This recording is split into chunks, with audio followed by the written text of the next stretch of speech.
ओम शांति। 19 सितंबर 2023 की साकार मुरली से होमवर्क।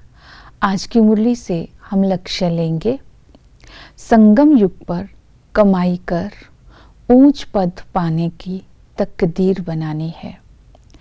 ऊंच पद पाना अर्थात चक्रवर्ती राजा बनना, कृष्णपुरी में जाने लायक बनना।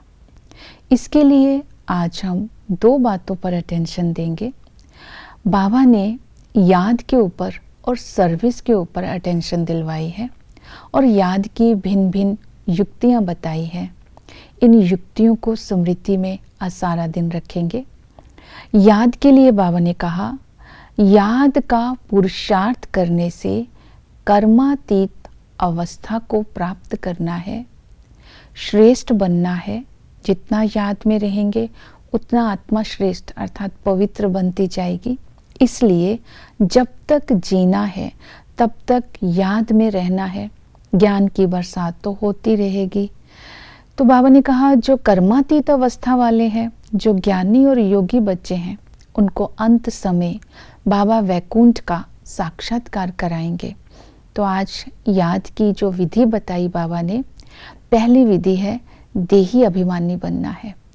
अपने को आत्मा समझना है। मैं आत्मा हूँ, बाबा भी आत्मा है। आत्मा समझकर बाबा की याद में रहना है। देह अभिमान में नहीं आना। कई बच्चे देह अभिमान में आकर के कहते हैं कि हम तो संपूर्ण कर्मातीत बन गए हैं, याद और श्रीमत की क्या दरकार है। लेकिन बाबा ने कहा, अपने मुंह मियाँ मिट्ठू नहीं बनना है, अर्थात देही अभिमानी बनने का अभ्यास करना है।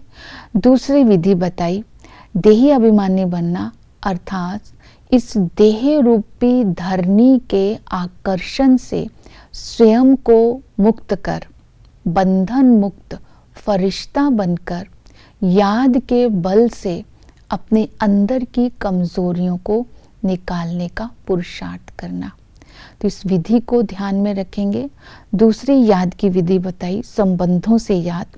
निरंतर दूसरे संबंधों से याद करने के लिए बाबा ने बोला, तीनों संबंध एक में है, इसलिए याद करना सहज है।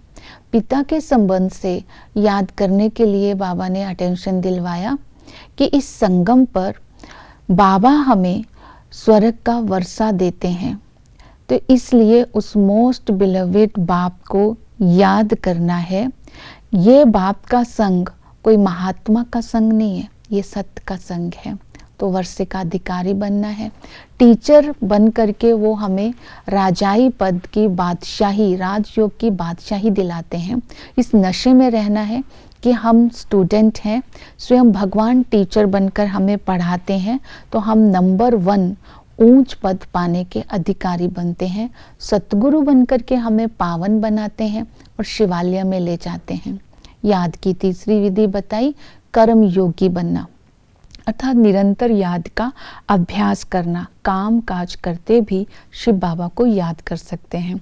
जैसे कोई मशीन चलाते हैं तो भी बाबा की याद में रहकर चला सकते हैं।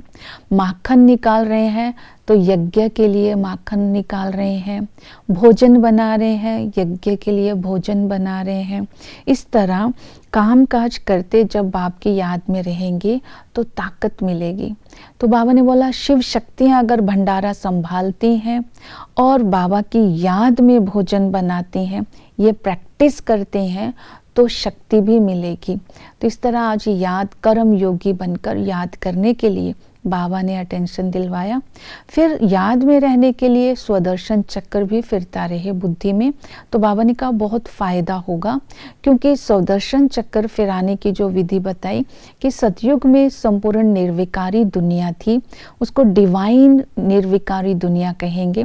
सभी वहाँ पर सदा सुखी रहते हैं। और द्वापर कल युग में जब आते हैं तो आसुरी अनडिवाइन दुनिया बन जाती है, अर्थात 5 विकार शुरू हो जाते हैं।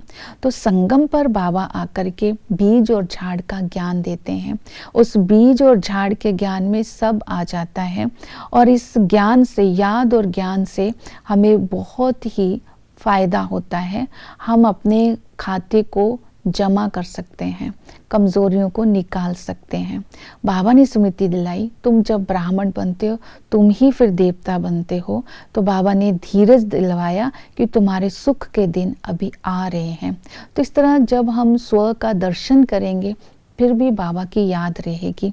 और सर्विस के लिए कहा, राजाई के लिए जब तक किसी को लायक नहीं बनाया, राजाई के लायक नहीं बनाया, तब तक तुम सर्विसेबल नहीं कहला सकते। तो सर्विस वही अच्छी है जब दूसरी आत्माओं को राजाई के लायक बनाए। तो डबल सर्विस करनी है, कर्म भी करना है और दूसरों को याद कराने की, याद भी करवाते रहना है कि बाबा याद है। जब तक कांटों को फूल नहीं बनाया तब तक बाबा ने कहा किसी काम के नहीं है।